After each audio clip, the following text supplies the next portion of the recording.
قاسم سلطان سے محض چند قدم دور اپنے دستے کے ہمراہ لارڈ سلاس کے محافظ دستے کے ساتھ برسر بیکار تھا۔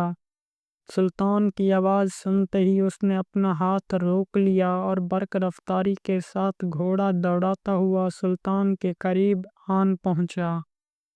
سلطان نے قاسم کو حکم دیا، قاسم بن ہشام ینیچری کے تمام سالاروں کو فی الفور میرا یہ پیغام پہنچا دو کہ حوصلہ ہارنے کی کوئی ضرورت نہیں، دشمن پر دیوانہ وار چھپٹو اور اسے معاہدہ شکنی کی قرار واقعی سزا دو، آخری فتح انشاءاللہ ہماری ہوگی۔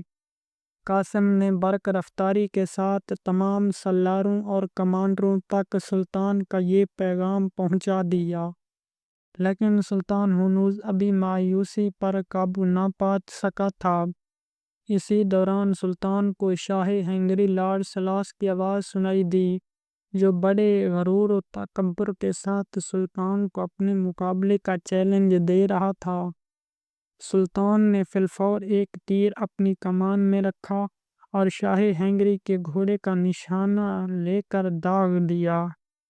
گھوڑا ہنہناتے ہوئے فضا میں اچھلا اور زخمی حالت میں اندھا دھند آگے کی جانب دوڑ پڑا۔ اگرچہ لارڈ سلاس نے سنبھلنے کی اپنی پوری کوشش کی، لیکن زخمی گھوڑے نے چند قدم کا فاصلہ طے کیا ماں بعد خواجہ خیری کے دستے کے عین درمیان جا گرا۔ گھوڑے کے ساتھ ہی لارڈ سلاس بھی ینیچری کی سپاہ کے پاؤں میں جا گرا۔ خواجہ خیری نے صورتحال کو بھانپتے ہوئے فوراً اپنے گھوڑے سے چست لگائی اور تلوار لہراتے ہوئے لارڈ سلاس کی جانب بڑھا۔ معاہدہ شکن اور بدعہدی کرنے والا لارڈ سلاس موت کو سامنے دیکھ کر گڑ گڑانے لگا۔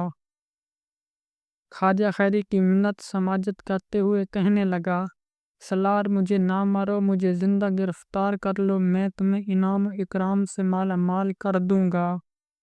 لیکن غیظ و غضب کے شکار خواجہ خیری کے ذہن میں اس وقت لارڈ سلاس کی عہد شکنی کا بھوت سوار تھا، اور وہ اس کی معاہدہ شکنی کی سزا دینے کے لیے بے تاب تھا۔ لہٰذا اس نے شاہ ہنگری کی ایک نہ سنی اور تلوار کے ایک ہی وار سے اس کا سر تن سے جدا کر دیا۔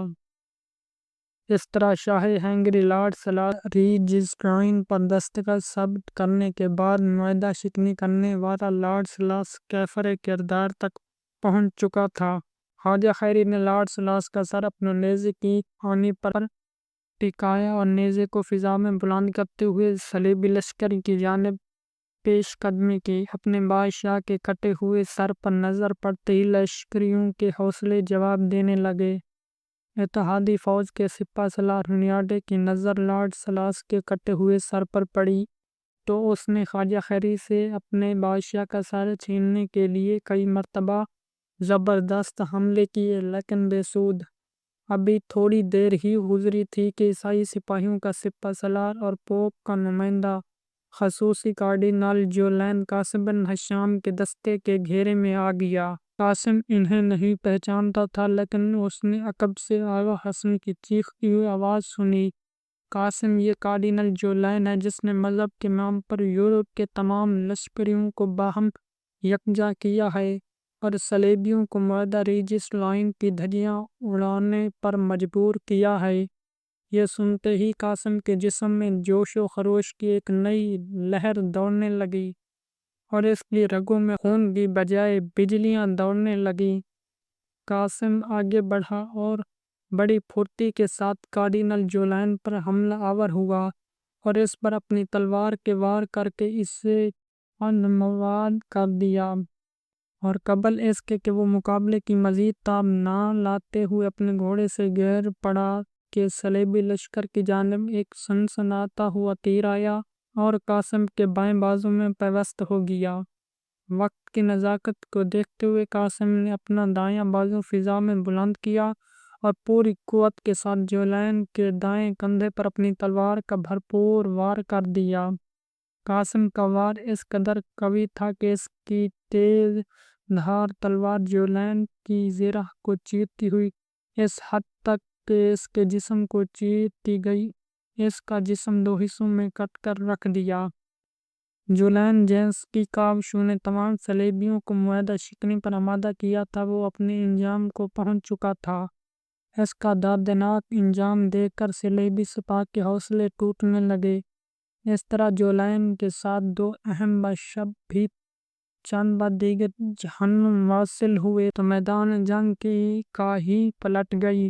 ینیچری کی سپاہ نے صلیبی سپاہ کے قدم اکھڑتے دیکھے تو ان کے حوصلے مزید بلند ہو گئے اور وہ بڑھ بڑھ کر دشمن پر حملہ آور ہونے لگے، اور ان کے حملوں میں پہلے سے زیادہ شدت اور سختی آ گئی۔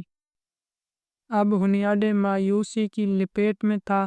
اس نے اپنی آخری کوشش کرتے ہوئے اپنے لشکر کو یکجا کیا اور جم کر مقابلہ کرنے کی کوشش کی، لیکن اس کی یہ کوشش رائے گئی۔ بالآخر وہ صلیبی دستوں کے ساتھ جان بچا کر میدان جنگ سے بھاگ نکلا۔ مسلمانوں نے دیکھتے ہی دیکھتے میدان مار لیا اور صلیبی میدان چھوڑ کر فرار ہو گئے تھے۔